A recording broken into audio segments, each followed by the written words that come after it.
Sean bienvenidos al taller Prisión Preventiva, Criterios Recientes, evento organizado por el Colegio Mexicano de la Oralidad Penal. Tenemos el honor de contar esta mañana con la presencia del juez Gerardo Campos Malagón, muy conocido y reconocido y apreciado por todos nosotros. Me voy a permitir leer una breve semblanza curricular de su señoría. El juez Gerardo Campos Malagón es licenciado en Derecho por la Universidad Panamericana. Cuenta con una maestría en Derecho Penal por la Universidad de Estudios en Posgrado, maestría en Derecho Procesal Penal por el Centro de Estudios Superiores en Ciencias Jurídicas y Criminológicas, maestría en Derecho Constitucional y Amparo por la Facultad de Derecho de la Barra Nacional de Abogados, maestría en Administración Pública por el Instituto Nacional de Administración Pública, maestría en Ciencias Penales por la Universidad del Valle de México, maestría en Juicios Orales y Sistema Procesal Acusatorio por la Escuela Jurídica y Forense del Sureste, maestría en Pedagogía por el Centro de Estudios Superiores en Ciencias Jurídicas y Criminológicas, maestría en Psicología Organizacional por la Universidad del Valle de México, máster en Sistemas Penales Comparados por la Universidad Autónoma de Barcelona. Es doctor en Derecho por el Centro de Estudios Superiores en Ciencias Jurídicas y Criminológicas. En el ámbito docente se ha desempeñado como profesor a nivel licenciatura, maestría y doctorado, entre otras instituciones educativas, en la UNITEC, la Universidad Tecnológica de México, la Universidad Salesiana, la Universidad Intercontinental, la Escuela Jurídica y Forense del Sureste, la Universidad Panamericana, también en el Instituto de Estudios Judiciales del Tribunal Superior de Justicia de la Ciudad de México y en la Escuela Judicial del Poder Judicial de la Federación. En el Tribunal Superior de Justicia de la Ciudad de México se ha desempeñado como secretario proyectista, secretario de acuerdos, juez de lo penal en el sistema tradicional y juez del Tribunal de Enjuiciamiento del sistema acusatorio, desempeñándose actualmente como juez de control. Bienvenido, doctor Gerardo Campos Malagón, está en su casa. Gracias, muy amable, mi queridísimo Víctor. Igual al colegio, a mis demás amigos, que ya tengo mucho el gusto de conocerlos. Janine, por aquí está mi amiga Teresita, mi amigo Enrique Baeza, puede estar su papá también, pero bueno, ¿cómo están? Muy buenos días. Sin más preámbulos, les agradezco mucho su presencia en esta fecha y bueno, pues comencemos nuestra plática. Víctor me ha invitado a Adriana Beltrán para que hablemos específicamente de los criterios más recientes para la prisión preventiva. Sin embargo, me gustaría solamente iniciar con algo de mayor amplitud que lo que el temario o las circunstancias nos han motivado a estar viendo. Y me explico. La libertad, Adrián. La libertad es un derecho fundamental. Es un derecho fundamental que como tal tiene que estar protegido, resguardado en la Constitución. Debe de ser por las autoridades judiciales realizada en dicha circunstancia. Y sin embargo, la libertad en distintos momentos del sistema acusatorio tiene que ser intervenida. A manera de ejemplo, mi queridísimo GMAT, ¿te has dado cuenta que en el control de la detención, qué es lo que el juzgador tiene que verificar? Las condiciones de limitación de la libertad ambulatoria del ahora imputado. Y te diste cuenta que establece las mismas características de la prisión preventiva para tal efecto. A ver, no te entiendo. Comencemos por ahí y tratemos de hablar de la libertad ambulatoria en el control de la detención, la libertad ambulatoria respecto de las medidas cautelares, la revisión de las medidas cautelares, la prisión preventiva oficiosa, el reciente criterio salido con tesis aislada este viernes, la Convención Americana sobre los Derechos Humanos en relación a esto. Evidentemente tendremos que tocar el caso Tecpile, García Rodríguez, etcétera, para tratar de comprender en qué estadio nos encontramos, los hierros que cometemos como funcionarios públicos, pero también como operadores, Ministerio Público, Asesor Jurídico y Defensa. ¿Por qué? Pongamos solamente un ejemplo para comenzar con la serie de dudas. Fíjate, mi queridísima Janine, el contenido del artículo 163 del Código Nacional de Procedimientos Penales. Si lo tienes ahí, amiga, hazme un favor, que le permitan abrir el micrófono y quiero que lo escuchen. Tú, mi querido Miguel Ángel Pinacho, hazme un favor, vete al artículo 265 para comenzar con una serie de dudas respecto de esto. Janine, si eres tan amable, corazón. Gracias, maestro. Buenos días. ¿Dijo 167? 3. Ay, perdón. 163. Artículo 163. Medios de prueba para la imposición de revisión y revisión de medidas. Destaco, medios de prueba para imposición y revisión de medidas, para imposición. Y ahora quiero que escuchen. Te voy a ir interrumpiendo, Janine. Por favor, mi queridísima amiga. Las partes pueden invocar datos u ofrecer medios de prueba para que se A ver, impongan. espérame. Entonces, las medidas cautelares se imponen con datos de prueba o con medios, ofrecerlos, ¿verdad? Fíjense nada más el primer error de comprensión. ¿Por qué, doctor, si la ley es bien clara? Datos o medios. Pero, Janine, ¿sabías que los medios de prueba no tienen valor probatorio? ¿Cómo que no tienen valor probatorio? Revisa el 265, Miguel. Ángel Pinacho, abre tu micrófono, por favor, y léeles el 265 para que escuchen mis amigos.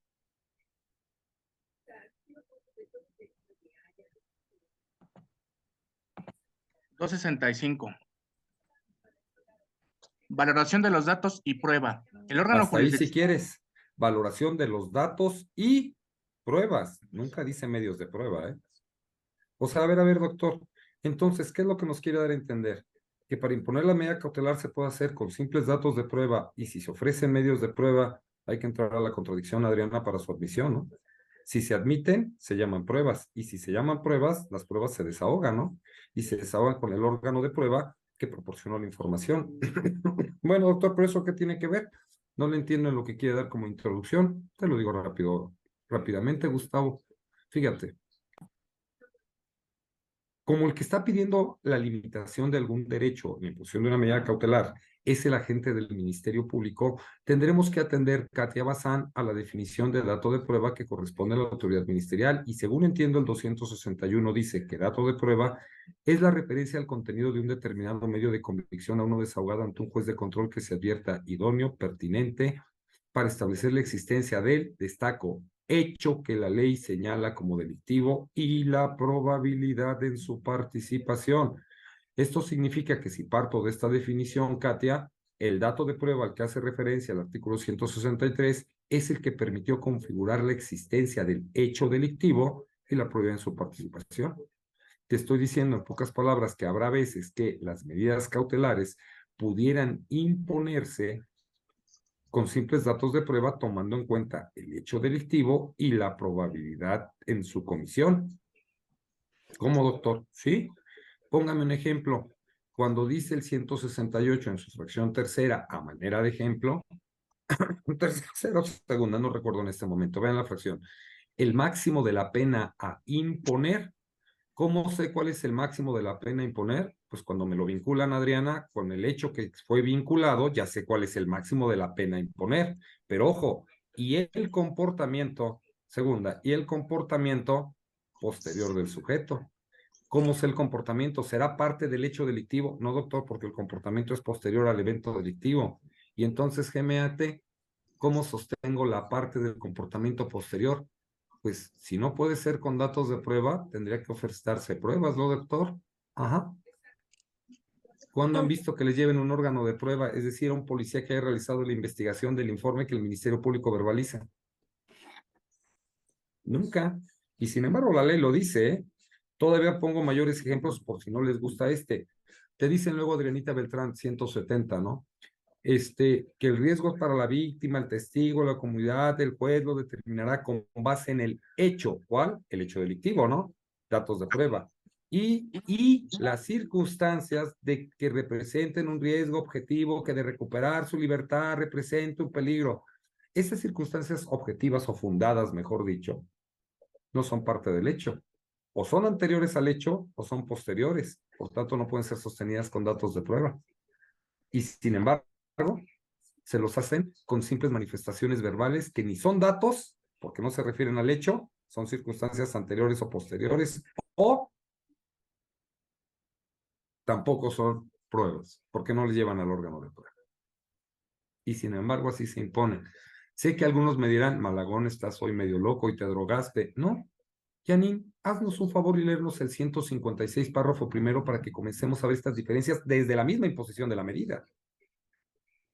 Por eso el tribunal colegiado en Cholula, Puebla, emitiera una tesis aislada el 1 de septiembre que dijera, el juez al imponer el análisis de riesgo no puede tomar en cuenta la visión subjetiva tanto del Ministerio Público ni la propia para la imposición de la medida cautelar, toda vez que la ausencia del domicilio tiene que ser probada, pues se refiere a circunstancias fuera del hecho delictivo y no como parte de este.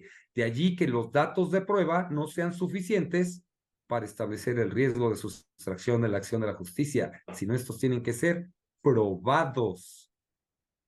A ustedes les dice nada más, es que el señor tiene domicilio en Cuautepec el Alto y aquí fue en el Estado de México, riesgo de sustracción, se acabó, está fuera de la entidad federativa. Espéreme, pero esa información no está siendo incorporada conforme a las reglas establecidas por el Código 97, párrafo segundo, ¿no? Es un incidente por una violación procesal.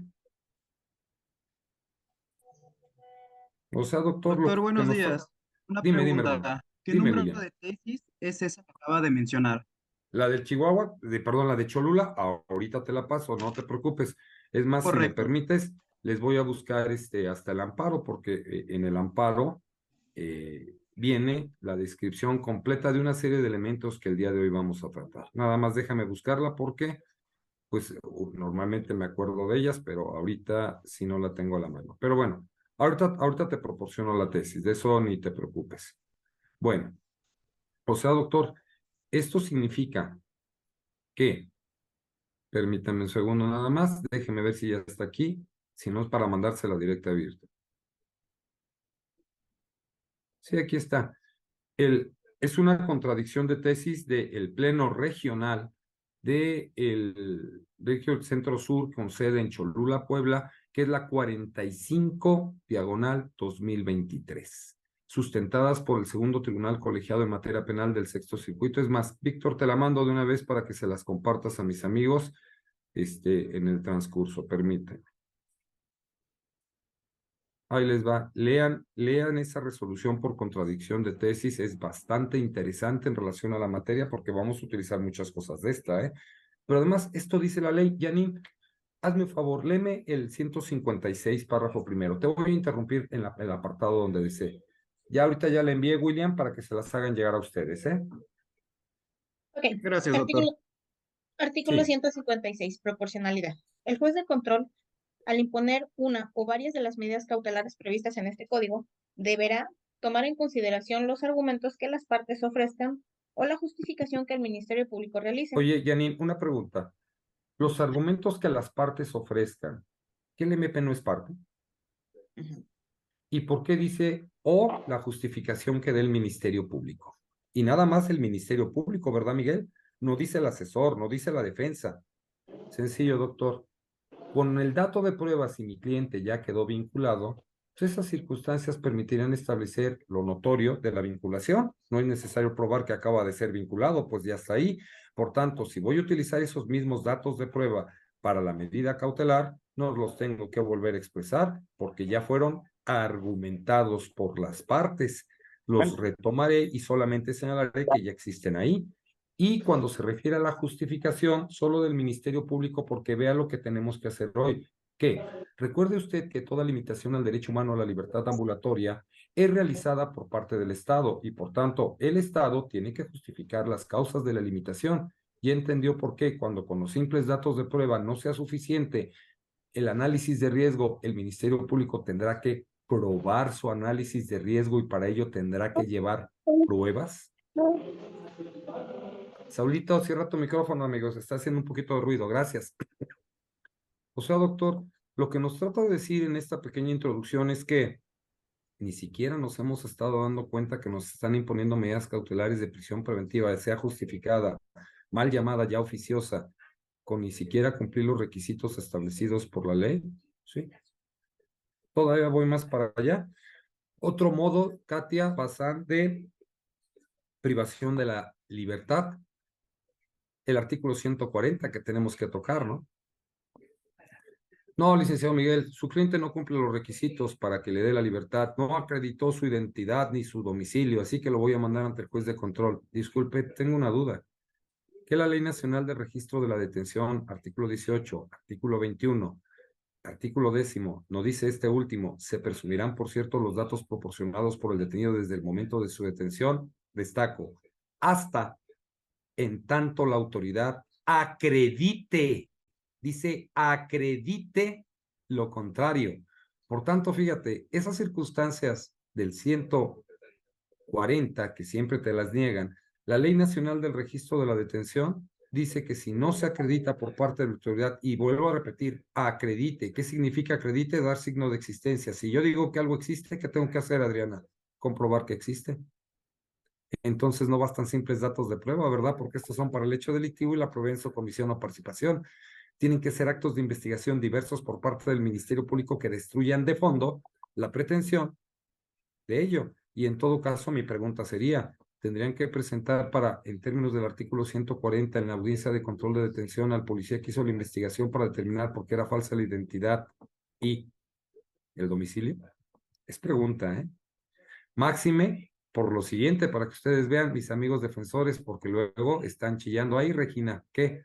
¿Sí sabían que no realizar el registro previo al inicio del traslado, no realizarlo correctamente, falsear el reporte administrativo o no actualizar la información del registro es una conducta delictiva de carácter federal? 215, fracción 15 del Código Penal Federal, con una punibilidad de 2 a 9 años de prisión. ¿Quieren leerlo para que vean por qué quiero hablar de la libertad como elemento sustancial, esencial de la prisión? ¿Tienes, Janine, el 215, fracción 15 del Código Penal Federal? Léeselos, por favor, a mis amigos. 215, fracción 15. Uh-huh. Omitir realizar el registro inmediato. Léeles primero el párrafo primero y después la fracción. Pues mira. Artículo 215. Comete el delito de abuso de autoridad los servidores públicos que incurran en alguna de las conductas siguientes. Fracción 15. Omitir realizar el registro inmediato de la detención correspondiente. Falsear el reporte administrativo de detención correspondiente. Omitir actualizar debidamente o dilatar injustificadamente poner al detenido bajo la custodia de la autoridad correspondiente. Léeles el último párrafo, por favor. ¿Cuál es la punibilidad? El último párrafo. Al que cometa el delito de abuso de autoridad en los términos previstos en las fracciones sexta, novena, 14, 15 y 16, se le impondrán de 2 a 9 años de prisión, de 70 hasta 400 días de multa y destitución e inhabilitación de 2 a 9 años para desempeñar otro empleo, cargo o comisión pública. Tan protegida está la libertad ambulatoria que si no se realiza el registro correspondiente, constituye conductas delictivas tanto del policía como del Ministerio Público y sus superiores jerárquicos, por no haberlo hasta actualizado. Y quiero destacar la punibilidad del tipo. ¿Por qué? Porque si es de 2 a 9 años de prisión, Miguel, ni siquiera es un delito que diríamos antes de bagatela. No admite suspensión condicional y es un delito esencialmente documentado. Si alguien tiene, Janine, si lo tienes, léeme el artículo 60 para que vean que incluso obligación, amén del artículo 21 de la Ley Nacional del Registro de la Detención, es obligación mía, en términos del artículo 60 de la Ley del Código Nacional de Procedimientos Penales, hacer la expresión de la comisión de la conducta delictiva cuando advierto que no se practicaron los registros conforme al 16, párrafo quinto, última parte de la Constitución, 18, 21 y 23 de la Ley Nacional del Registro de la Detención. Por favor, ¿qué dice el 60, Janine? ¿60 del Nacional? Sí. Okay. Hechos delictivos surgidos en audiencia. Si durante la audiencia se advierte que existen elementos que hagan presumir la existencia de un hecho delictivo distinto del que constituye la materia del procedimiento, el órgano jurisdiccional lo hará del conocimiento del Ministerio Público competente y le remitirá el registro correspondiente. O sea que ni siquiera es por gusto. Si me percato que no están los registros conforme a la ley 215, fracción 15 del Código Penal Federal.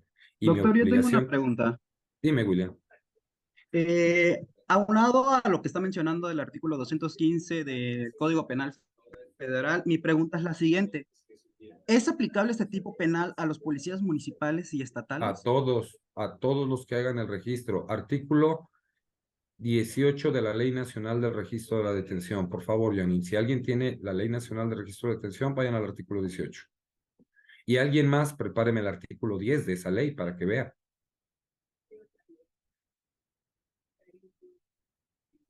¿Alguien tiene el artículo 18? 18. A ver, el registro, Ley Nacional de Registro de Detención, ¿verdad?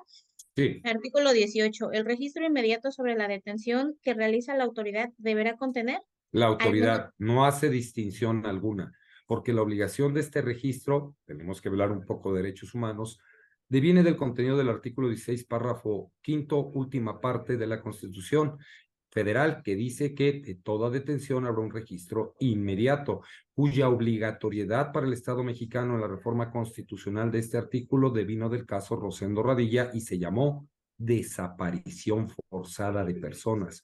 Tan es así que el artículo 4 de la ley en cita es una ley reglamentaria para proteger el derecho humano a la libertad. Léeme el artículo 4 de la ley, por favor, Janine. ¿Cuatro de qué? De la Ley Nacional de Registro de la Detención. 4. Artículo 4. El registro forma parte del Sistema Nacional de Información de Seguridad Pública y tiene por objetivo prevenir la violación de los derechos humanos de la persona detenida, actos de tortura, tratos crueles, inhumanos y degradantes o la desaparición forzadas.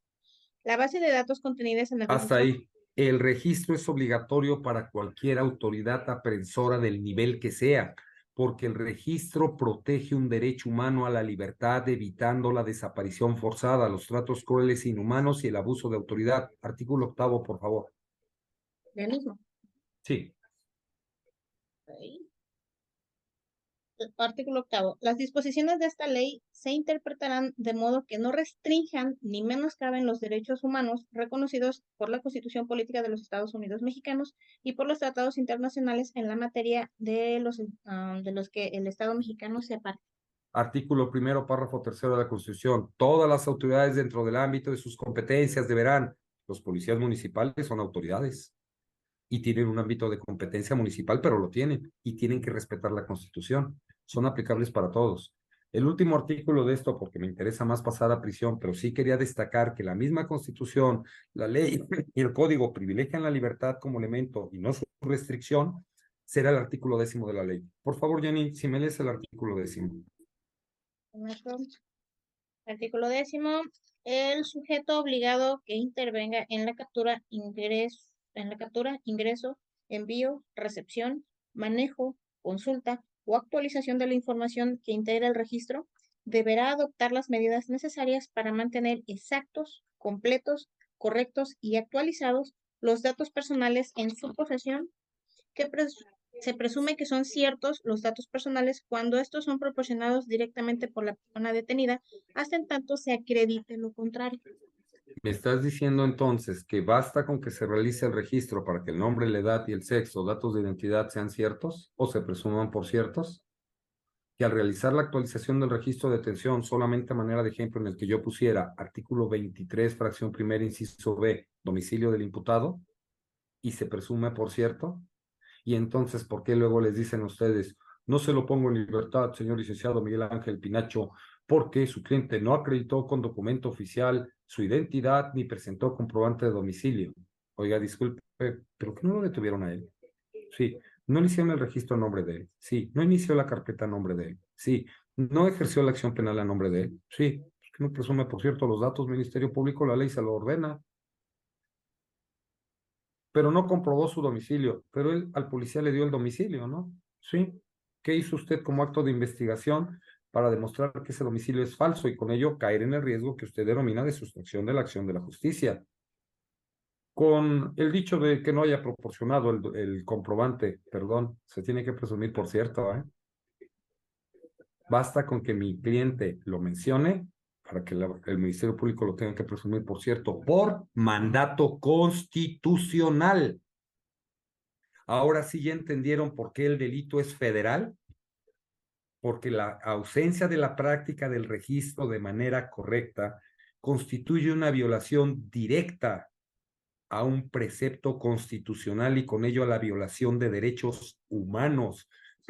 Por eso el tipo penal está en el Código Penal Federal. Y ya nada más para que se vayan bien contentos, Janine, léeles el artículo 21, último párrafo de esto, para que lo escuchen, porque ya sé que me van a decir, ay, doctor, pero es que los jueces no hacen esto. Perdón, primero es mi obligación, y si por alguna circunstancia lo desconozco de más, para eso lo tengo usted ahí, señor licenciado. Artículo 21, último párrafo. Cuando exista demora o resulte imposible generar el registro, la autoridad aprensora, bajo su más estricta responsabilidad, deberá motivar dicha circunstancia. El juez de control o la autoridad que corresponda deberán considerar dicha situación al momento de resolver sobre el particular. Es decir, no es que yo quiera, la ley, también deveniente de un precepto constitucional, a mí como juzgador me obliga, si el Ministerio Público en la audiencia no mencionar el Registro Nacional de Detención y sus elementos, ¿me obliga a qué? Me obliga a revisarlo, doctor. Aunque el Ministerio Público no lo haya hecho y yo como defensora no lo hubiera pedido, usted tiene la obligación. Y solamente quiero destacar, aunque ya no quiero que lo lean porque tenemos que pasar a prisión. Tanto el artículo 18 como el artículo 23 hacen referencia al registro deberá de contener al menos. Son requisitos mínimos. Y hago esta referencia porque me gustaría que algún día, yo sé que lo van a hacer de carpetas de sus amigos porque ustedes sí siempre lo han sabido hacer, revisen el registro de la detención del policía. ¿Por qué, doctor? Porque la fracción cuarta del artículo 18 dice día, hora y lugar de la detención. Y motivos de la detención. Dice motivos. Revisen los registros a ver cuál es el motivo de la detención. Siempre ponen el día, la hora y el lugar. La autoridad que lo aprende, pero no dice por qué lo aprende. Y si no, revísenlo, no me crean. Y si la ley dice contendrá al menos, quiere decir entonces que no lo están realizando correctamente. Sé que alguien me va a decir, ¿y eso para qué, doctor?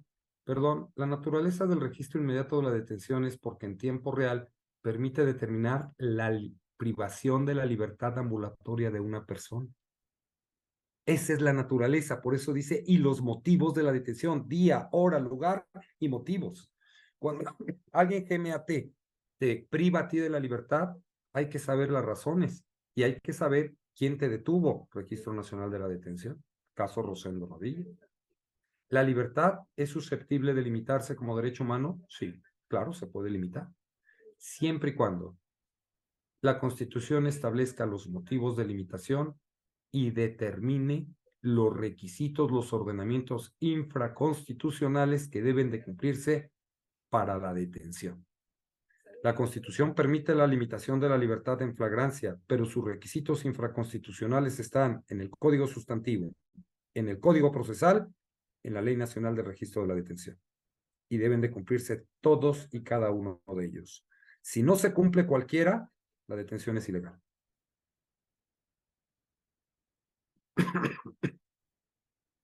Eso nada más es para que vayamos viendo algunos conceptos que tendremos que ir comprendiendo el día de hoy de libertad. Pero bueno, antes de avanzar, amigo Ivancito, ¿quieres preguntar algo?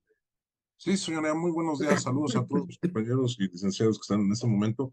Sí, ya me quedó muy claro que precisamente la justificación también debe de ser que la autoridad, cuando quieran justificar, yo no como en ese momento, pues obviamente, pues no se llevó el comprobante de domicilio, ¿verdad? Para el arraigo. Justamente ahí ese tema es que también la policía, ¿qué hizo para ver si era Qué bueno que cierto lo el lugar mencionas, donde él así, vivía, ¿no? Ivancito.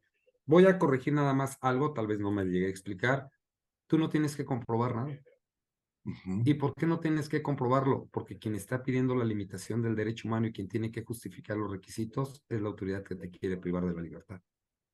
Ok. Por eso, el artículo 10 dice, hasta que la autoridad acredite lo contrario. El que tiene que justificar que tú mentiste en el domicilio es el Ministerio Público y no suponerlo.